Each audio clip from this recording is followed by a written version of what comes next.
કરીશું અમદાવાદની વાત કે જ્યાં લુખ્ખા તત્વોને હવે પોલીસનો બિલકુલ ડર નથી રહ્યો। સરદારનગર પોલીસ મથકની બહાર જ વ્યક્તિએ પોતાનો રોફ જમાવ્યો। હાથમાં તલવારની સાથે વ્યક્તિ પોલીસને ધમકી આપી। હપ્તો ઉઘરાવવા આવશે તો મારી નાખવાની ધમકી આપે છે। વિડીયોમાં બાળકના હાથમાં પણ છરી જોવા મળી। ત્યારે પોલીસ હપ્તો લેવાની અહીંયા ત્યારબાદ ધમકી આપવામાં આવી। હપ્તો લેવા જશે તો મારી નાખવાની ધમકી ઉચ્ચારવામાં આવી છે। અમદાવાદનો આ વિડીયો સામે આવ્યો। પોલીસનો બિલકુલ ડર ન હોય એ પ્રકારનો વિડીયો સામે આવ્યો।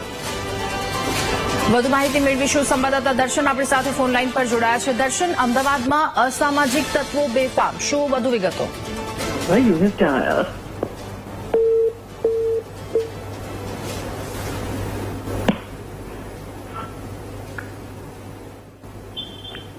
દર્શન, અમદાવાદમાં અસામાજિક તત્વો બેફામ થયા છે, શું અપડેટ, શું વધુ વિગતો?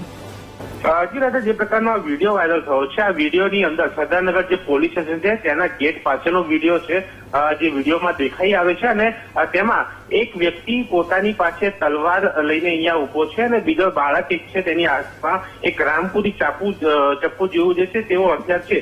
બંને સીધી રીતે અહીંયા દાદાગીરી કરતો આ વિડીયો છે। ઘટના કોઈ પણ બની હોઈ શકે છે જેના કારણે કદાચ આ રોષ ઠાલવતા હોય ત્યાં તે પ્રકારનું અહીંયા વિડીયોમાં દેખાયું છે। પરંતુ અંદર ઉલ્લેખ છે પોલીસને માર મારવાનો। આ જે વ્યક્તિ અંદર કહી રહ્યો છે કે તે પોલીસને માર મારશે, હપ્તો લેવા આવશે તો તે માર મારશે તેવો ઉલ્લેખ કરવામાં આવે છે। સાથે પર્ટિક્યુલર એક જાતિનો ઉલ્લેખ કરીને 8-5 લોકોને કહી દેજો કે તેઓ હપ્તો એટલે અહીંયા દાદાગીરી ન કરે કે અન્ય કોઈ રોપ ના જમાવે કે પછી તેમને માર મારવાની વાત છે। આ અલગ અલગ બાબતનો તેને ઉલ્લેખ કર્યો છે। એટલે કે કોઈ ઘટના બની હોઈ શકે છે જેના કારણે આ વ્યક્તિએ આ પ્રકારે વર્તન કર્યું હોય અને તેનો વિડીયો આ બનાવ્યો હોય અને તે પછી બાદમાં વાયરલ થયો હોય। આ બાબતે પોલીસે ક્યાંક તપાસ કરવાની જરૂર છે। આખી સમગ્ર ઘટના શું હતી, કારણ કે વીટીવી પાસે આ વિડીયો આવ્યો છે, વાયરલ વિડીયો છે, ઘટનાની પુષ્ટિ નથી। પરંતુ હાલ જે પ્રકારના વિડીયોની અંદર ઉલ્લેખ છે પોલીસને માર મારવાનો, હપ્તાનો અને સાથે કેટલીક એક જાતિને અને એક કેટલાક 5 લોકોનો, તો 8 ધોરણ 5 નો પણ અંદર ઉલ્લેખ કરવામાં આવ્યો છે।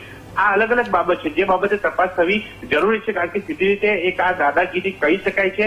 ખુલ્લેઆમ શરાત જાહેર અને પોલીસ સ્ટેશનની બહાર જે પોલીસની કામગીરી સામે પણ સવાલ ઉભા કરે છે ને પોલીસ સ્ટેશન બહાર જયારે હથિયાર સાથે વિડીયો બનતો હોય તો ત્યારે પોલીસ ક્યાં હતી, એ વ્યક્તિ સામે કાર્યવાહી થઈ છે કે કેમ એ પણ જાણવું અહીંયા ખૂબ જરૂરી છે, જેથી કરીને પોલીસની કામગીરી સામે સવાલ ઉભા ન થાય અને સાથે પોલીસની કામગીરી સામે જે સવાલ ઉભા થાય તો તેની સામે એક જવાબ પણ આપી શકાય। અને કોઈ જો આ પ્રકારની પ્રવૃત્તિ ચાલતી હોય, કોઈ પોલીસ કર્મચારી જો એમાં સંડોવાયેલું હોય તો તેની સામે પણ કાર્યવાહી થઈ શકે, જેથી કરીને પબ્લિકમાં રહેલો વિશ્વાસ જે છે તે પણ જાળી શકાય। એટલે કે આ હાલ વાયરલ વિડીયોને લઈને અનેક સવાલો છે ને તેની સામે પોલીસ હવે શું કરે છે તે પણ એક જોવાનું અહીંયા બની રહેશે।